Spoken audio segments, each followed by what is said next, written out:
আজকের আমাদের ক্লাস ষষ্ঠ শ্রেণীর তৃতীয় অধ্যায় সংখ্যা সম্বন্ধে যুক্তিসম্পন্ন একটা অনুমান। এটার মানে কি? এটার মানে আমরা যখন বাজারে যাই, বিশেষ করে কোনো বড় দোকানে যখন জামা কাপড় কিনতে যাই, জুতো কিনতে যাই, তখন আমরা দেখি তারা একটা দাম তাদের বাক্সের ওপরে লেখা আছে। সেই বাক্সের ওপরে লেখা দামটা, ধরা যাক একটা বাক্সের ওপরে লেখা আছে তোমার জুতোটার দাম 256 টাকা। এটা ওরা মোটামুটি বলে দেয় তখন যে এটা 256। আমরা ধরি ও ঠিক আছে, এটা 250 টাকা। বা লেখা আছে 799 টাকা। এটা মানে কি? 799 মানে এটা হচ্ছে প্রায়, তখন আমরা বলি এটাকে 800 টাকার কাছাকাছি। 800 টাকার কাছাকাছি। এই যে 799 কে 800-র কাছাকাছি, 256 কে 250, এই সংখ্যাগুলো নিয়ে আমরা যারা কাজ করি, যখন দোকানে যাই, তখন তারা একটা বলে দেয় এরকম ব্যাপার, আমরা ধরে নিয়ে যাই। কিন্তু আমরা যদি নয়, আমরা ক্লাস 6-এ যখন পড়বো, এটা সঠিক বৈজ্ঞানিক অঙ্কের হিসেবে কিভাবে হয় সেইটুকুটা আমরা শিখব। সেটা কিরকম? যে জিনিসটা তোমাদের ক্লাসে আছে, আমরা গুণিতক কি বলি? 2-এর গুণিতক 2, 2-এর গুণিতক, ফার্স্ট গুণিতক 2 × 2, দ্বিতীয় গুণিতক 2 × 2 4, 2 × 3 6, এরকম ডট ডট ডট চলবে। অর্থাৎ 2-এর গুণিতক 2, 4, 6। তৃতীয় অধ্যায় যেটা আমরা শিখবো, এইটার ক্ষেত্রে আমরা লিখলাম এটা প্রায় বলছি যে 300-র কাছাকাছি, বা আমরা বলতে পারি 250-র কাছাকাছি। এটা 250 হবে না, এটা 260 টাকা, 260 টাকার কাছাকাছি। এটাকে বলছি 800-র কাছাকাছি। দেখো এখানে একটা শূন্য, এখানে দুটো শূন্য। আমাদের ক্লাসেতে ক্লাস 6-এ এইটাই শেখার। ওখানে লেখা আছে 10-এর গুণিতক। 10-এর গুণিতক এইভাবে করতে বলেছে একটা,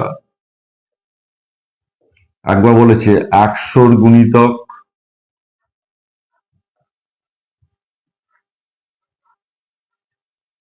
আরেকটা বলেছে 1000-এর গুণিতক।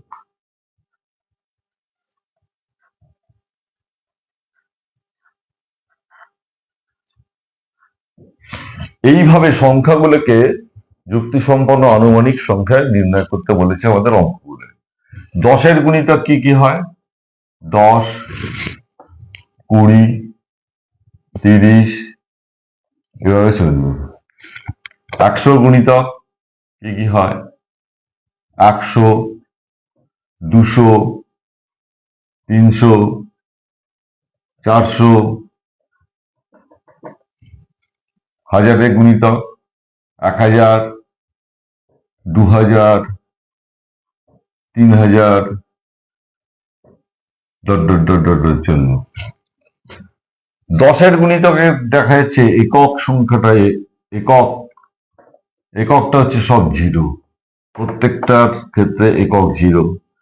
এখানেতে একক আর দশক 0, দশক একক 0, দশক আর একক 0। এখানেও দশক এবং একক 0। এখানে শতক, দশক, একক, শতক, দশক, একক, শতক, দশক, একক। তাহলে এটার ক্ষেত্রে একটা শূন্য, দুটো শূন্য, তিনটে শূন্য। এইভাবে আমাদের অঙ্কগুলো লিখতে হবে। এই সামনে যেমন 1-এর পিঠে 3টে শূন্য, এই 1000-এর গুণিতকে নিয়ে যেতে গেলে এই 1000-এর যে গুণিতক, এগুলোর কাছাকাছি সংখ্যাগুলো আসে কিনা সেগুলো আমাকে দেখতে হবে। 10-এর গুণিতক, 10-এর গুণিতকের ক্ষেত্রে আমাদের যদি এখানে 5, এইটাতে আসছে 15, মাঝখানে লিখলাম। এপাশে আসছে 14, 13, 12, 11, 10, 10 থেকে এদিকে গেল, 10 থেকে শুরু 20, 16, 17, 18, 19, 20। কোন সংখ্যা এই 15 এইখান থেকে আমাদের ব্যাপারটা শুরু। যদি কোনো সংখ্যা, ধরো এখানে বললাম 13, একটা জিনিসের দাম দেওয়া আছে 13 টাকা, তা 13 টাকাটা আমরা 10-এর গুণিতকে কোন দিকে যাব? 13 সংখ্যাটা 15-র এদিকে আছে, সুতরাং তখন আমাকে লিখতে হবে 10। এই 13টা হচ্ছে 15-র এদিকে আছে, 13টা, তখন লিখতে হবে 10। কি থেকে দেখছি? 5, একক সংখ্যাটা যদি 5 হয় বা 5-এর থেকে যদি কম হয় একক সংখ্যাটা, তখন আমরা এর কাছাকাছি মান, অনুমানিক মান লিখবো 10। যদি 5 বা 5-এর থেকে বেশির দিকে যায়, এই দিকে যদি টেন্ডেন্সি থাকে একক সংখ্যাটা, তাহলে তারা যাবে সেখানে, তখন আমরা লিখবো 20। নেক্সট 10-এর গুণিতক। তাহলে কি বললাম? একক সংখ্যা, এই এককের যে অঙ্কটা, একক অঙ্ক 5-এর থেকে লেস দেন 5 হয়, তখন আগের গুণিতক, আগের 10-এর গুণিতক।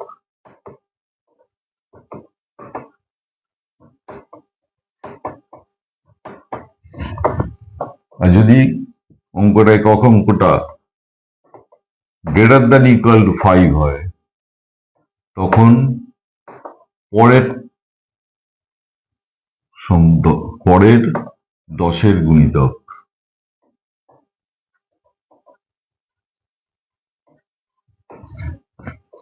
এখানে সেইটাই হিসেবে দেখি, 4, 3, 2, 1 যদি হয় লেস দেন 5, অর্থাৎ এইটা কোনটার কাছাকাছি? 10-এর কাছাকাছি, লেস দেন 5 হয় একক সংখ্যাটা, 4, 3, 2, 1, এগুলোর বদলে তখন আমরা আনুমানিক সংখ্যাটা লিখবো।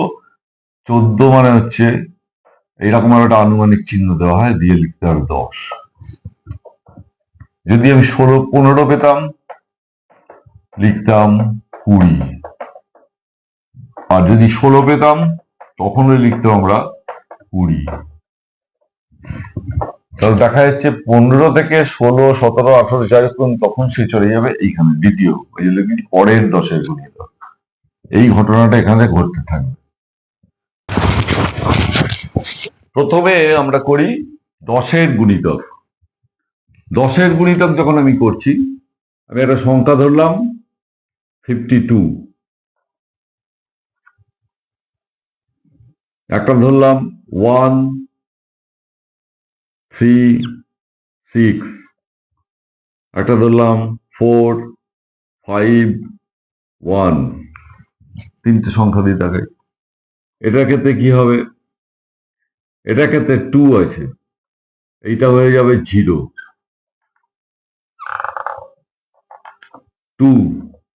2 is less than 5, একক সংখ্যাটা। সব কটার ক্ষেত্রে দেখবো আমরা এককেতে কি আছে। এককের ক্ষেত্রে এখানে দেখা যাচ্ছে 2, which is less than 5, তো এটা 0, এটা 5। এখানে 6 গ্রেটার দেন 5, 6 যদি গ্রেটার দেন 5 হয়, এটাকে 0 করব, এইটা তখন এক ঘর বেড়ে যাবে, এখানে হয়ে যাবে 140, এটা এক ঘর বেরিয়ে যাচ্ছে, এইটাকে 0 রেখে। 6 যেখানে বড়, তখন সে পরেরটাই চলে যাবে। কিরকম হলো সেটা আমরা পরে দেখছি কি হচ্ছে, কেমন করি। 4, 5, 1, 4, 1টা 0 করলাম, 1 is less than 5, তাহলে 5টা 5 থেকে গেল। কিন্তু যদি এটা 4, 5, 5 থাকতো, 5 equal to 5, এককের সংখ্যা, সব এককের ঘরেতে দেখছি আমি, এটাকে 0 করলাম, 5 আছে, 5 ইকুয়াল টু হলে আমরা কি বলেছিলাম, নেক্সট জায়গায় চলে যাবে, 460। এই 50 মানে হচ্ছে 10 ইন্টু 5, 5-এর গুণিতক। এখানে হচ্ছে 10 ইন্টু 14, 10-এর গুণিতক।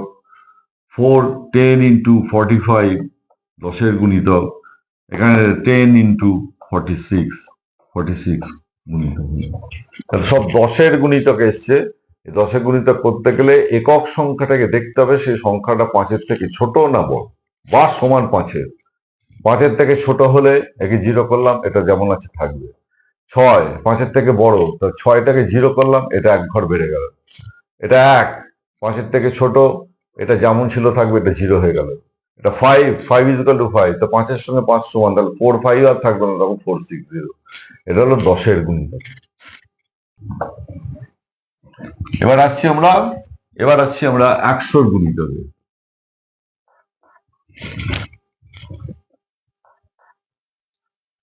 100-র গুণিতক একটা লিখলাম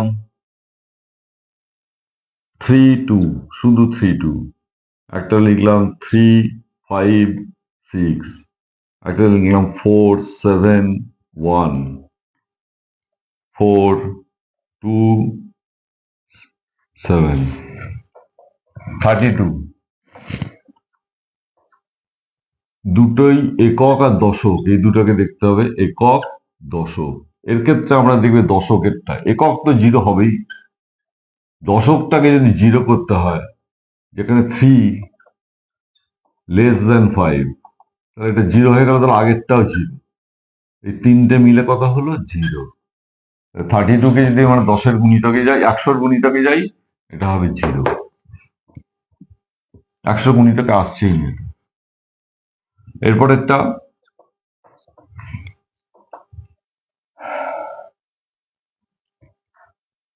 3 5 6, 6কে 0 করে দিলাম, 5 ইকুয়াল টু 5। তাহলে এটাকে 0 করতে গেলে 5 আছে, তাহলে 5টা থাকার জন্য 3টা 4 হয়ে যাবে। একক দশক, এই দশক দেখছি, একক দশক, একক দশক সংখ্যা, একক সংখ্যা। দশকটা যদি 5 5-এর সমান হলো, আগেরটা 3টা 4 হয়ে যাবে, অর্থাৎ নেক্সট মাল্টিপলে চলে যাবে। এটা মানে হচ্ছে শূন্য, এখানে 100-র কোনো কিছু মানই নেই, 100 ইন্টু 0। এখানে 100 গুণিত 4, এটা দেখি কি হয়। এটাকে একককে 0 করলাম, দশককে 0 করলাম, 7 ইজ গ্রেটার দেন 5, তাহলে 7 যদি হয়, তাহলে এটা 5 হয়ে যাবে। অর্থাৎ 100 ইন্টু 5 এলো এটা। এটাই 0 করলাম, এটাকেও 0 করলাম, 2 ইজ লেস দেন 5, তাহলে এটা যেমন আছে তেমন থেকে গেল। এটাও হলো 100 গুণিত 4, তাহলে দেখা যাচ্ছে সব করে 100-র গুণিতক হয়ে গেছে, পেছনের দুটো করে শূন্য 100-র গুণিতক হয়ে গেছে। কেবলমাত্র এই দশক সংখ্যাটার উপর নির্ভর করে এটা চেঞ্জ হয়ে গেল এখানে। ঠিক একই রকম ভাবে হাজারের ক্ষেত্রে হবে। হাজারের ক্ষেত্রে করার সময় তো আমরা শতকটা পর্যন্ত দেখবো, শতক, শতক, দশক, একক, এইগুলোকে 0 করব। 0 করার জন্য এই শতক ঘরটা কি আছে সেইটাকে যদি আমরা দেখি, শতক ঘরতে যা থাকবে সেটা যদি 5-এর থেকে সমান, 5-এর থেকে কম, 5-এর থেকে বেশি হয়, তখন এই সামনের এই হাজারের সংখ্যাটা, অর্থাৎ এই হাজার, সহস্র, বা এটাকে আমরা লিখি হাজার, এই সহস্র বা হাজারের সংখ্যাটা তখন বাড়বে বা কমবে, যেমন যেমন থাকবে সে অনুযায়ী এটা হবে। তাহলে সংখ্যা সম্বন্ধে যুক্তি সম্পন্ন যেটা আমরা বাজারে গিয়ে চলতি কথায় পাই, প্রায় এর মতো দাম, প্রায় ওর মতো সংখ্যা, সেটার অঙ্ক হিসেবে আমরা যখন করব, আমরা যারা অঙ্ক শিখি তারা করব এইভাবে। এটাই হলো আমাদের সংখ্যা সম্বন্ধে যুক্তি সম্পন্ন অনুমান করে আমাদের 3 নম্বর যে চ্যাপ্টার, অর্থাৎ তৃতীয় অধ্যায় যেটা আছে ক্লাস 6-এর বইয়ের গণিত প্রভা, সেটার আমরা একটা ছোট্ট করে ভিডিও পেলাম।